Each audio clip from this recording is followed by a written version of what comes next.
Imagine trying to use your banking app, but you just can't. For millions of people, that's a daily reality. So today, we're going to dive into a really groundbreaking push from India's market regulator, SEBI, that's set to completely overhaul the digital side of finance. And look, this isn't just about some new boring rules. This is about making sure everyone gets a fair shot to invest and manage their own money. All right, so here's how we're going to break it all down. First, we'll look at the one court ruling that kicked this whole thing off.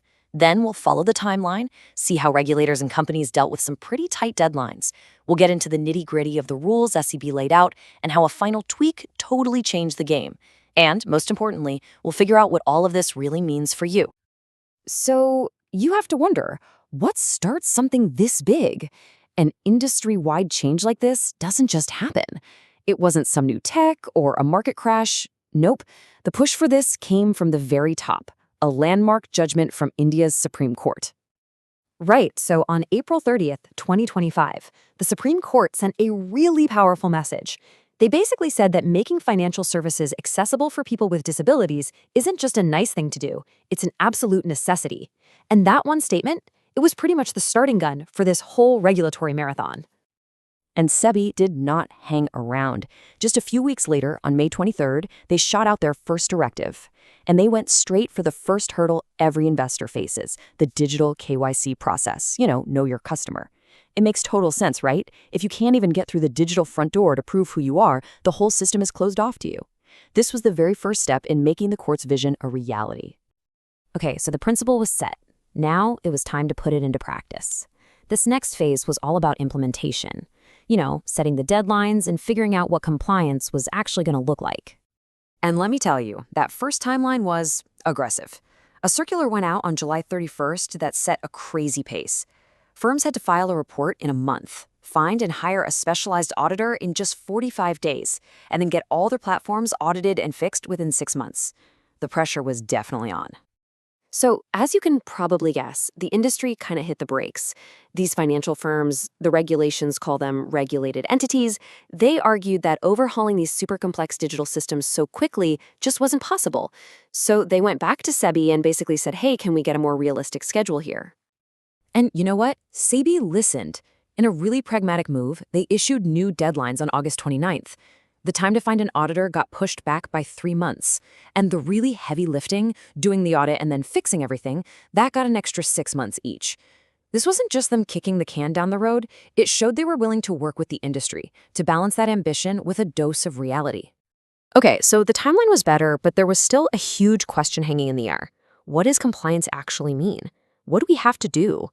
The firms needed a playbook, and that's exactly what SEBI gave them in September. SEBI basically broke it down into 4 clear steps. Step 1, take stock. Firms had to list every single website, every app, every digital platform they had. Step 2, get an expert. They had to hire a certified pro to audit everything. Step 3, report back. They had to do the audit and submit a report on what they found, warts and all. And finally, step 4, fix it. They had to solve the problems and then submit a final report to prove it. A real end-to-end process. And SEBI was super specific about who could do these audits. This wasn't a job you could just hand off to your regular IT guy. Firms had to appoint an IAPAC certified accessibility professional. And this was a smart move because it meant the audits would be legit based on global standards. It stopped it from becoming just a check-the-box exercise. The level of detail here was pretty incredible. SEBI left nothing to chance. They gave firms the exact templates for everything. I'm talking right down to the email subject lines and the tables they had to fill out. Now, that might sound like micromanagement, but it was really about making sure every single firm reported the exact same way. That way, they could get a clear, consistent picture of what was going on across the whole industry. We're getting close to the end of our little regulatory journey here. The last piece of the puzzle came in December. It was a circular that made one final, really important adjustment, and it added some real teeth to the whole thing. Okay, this right here is probably the most important change in this whole story. The goalposts totally moved. Before, the requirement was just about hiring an auditor, but now firms have to submit a report on their actual readiness. That is a way higher bar to clear. The focus shifted from just going through the motions to showing real, tangible results. And this is where it gets really powerful for you and me. The December circular officially created a right to digital accessibility in the investor charters. But even better, it gave us a direct way to take action. If you find a platform that's not accessible, you can now file a complaint directly on SEBI's Scores platform. And get this, the firm has to fix the problem before they're allowed to close that complaint.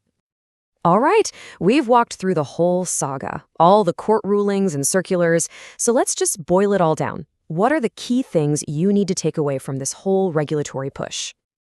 So what's the bottom line? Well, for investors, it's pretty simple. Your right to use accessible platforms is now official. It's enforceable. And you have a direct line to file a complaint if things aren't right. For the financial firms, the message is just as clear. Accessibility is not optional anymore.